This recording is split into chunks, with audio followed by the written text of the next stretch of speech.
The Haze Inter Ministerial Committee was convened by the Prime Minister on 20th June. The Prime Minister explained that the Inter-Ministerial Committee would, quote, oversee the overall national efforts, unquote, against the haze. It included ministers from key ministries, MIO, MFA, MCI, MOH, MOE, MSF, and MOM. The Inter-Ministerial Committee was an added and new step, and one calibrated appropriately to deal with the haze problem. For MPs' information, the apex organization structure to deal with national crisis is the Home Front Crisis Ministerial Team. It's chaired by Deputy Prime Minister Teo Chee Hean as Home Affairs Minister. The Home Front Crisis Ministerial Team was last activated in March 2011, in the aftermath of the Fukushima nuclear incident, because we felt the effects of the fallout on us could potentially have been serious. But the haze is in no way a nuclear threat and did not warrant the HIMC. I want to assure Singaporeans that our structures to respond to national emergencies are in place and are functioning as intended. Let me now focus specifically on our overall response to the haze, which members have asked about. The Inter-Ministerial Committee's focus was to protect public health and safety, work with Indonesians to mitigate the haze at source, and maintain economic and social resilience. You've just heard the Minister from Foreign Affairs speak about our work with the Indonesian counterparts, and the Minister from Environment, MIO, will also share more on what we are doing. We are dependent on the Indonesians to solve the problem at source. In the meantime, we were determined not to let the haze overwhelm us. We sought to minimize disruptions so that Singaporeans could carry on with their lives. The committee hoped that the way we responded would show how Singaporeans were united and resilient as a people, able to withstand the vicissitudes that life inevitably brings. We also introduced various additional measures to help the public deal with the effects of the haze. Prime Minister announced a scheme for those affected by the haze to visit polyclinics or general practitioners, pay no more than $10 with government subsidizing the bill. MSF set up a fund to help childcare centers install air conditioning units. Ms. Penny Low asked about utility rebates for households if they had to spend more on the utilities because of the haze.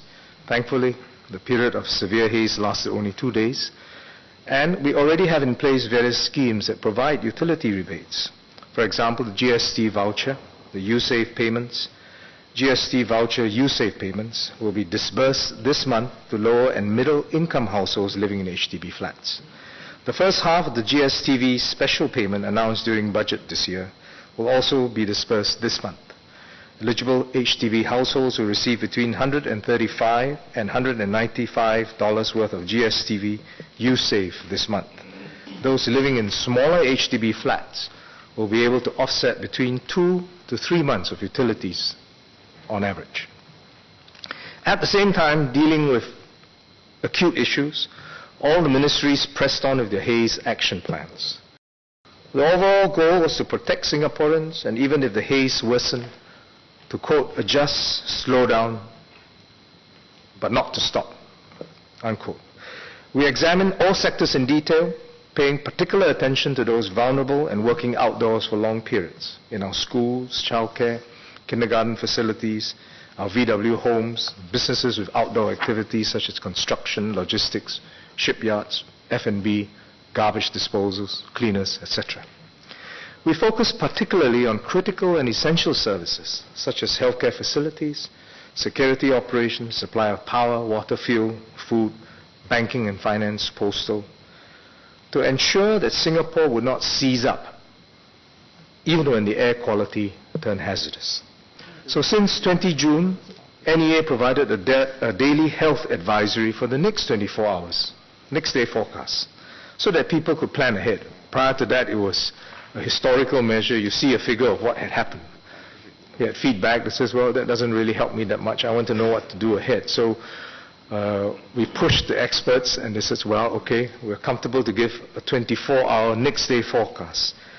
After this, again responding to ground feedback, the Inter-Ministerial Committee tasked the NEA to update their forecast and advisory when conditions change during the day itself. And we did it the first time when, thankfully, when the PSI was actually much better than predicted. In the longer run, meteorologists at MEWR are looking actively to more accurately predict the risk of haze based on hotspots and climatic conditions, to provide early warning to Singaporeans. We all understand the difficulty in this. The winds and rains are fickle. But within those limits, an early warning system allows us more time to anticipate and act. To ensure that information is disseminated quickly, MIO has also set up a Haze website. I'm sure many of you have visited it. It's a one-stop and authoritative source of information online, and conducted daily briefings, technical briefings to the media. We've also recognized through this episode that not everyone wants or needs the same amount of information. Some want as much information as possible.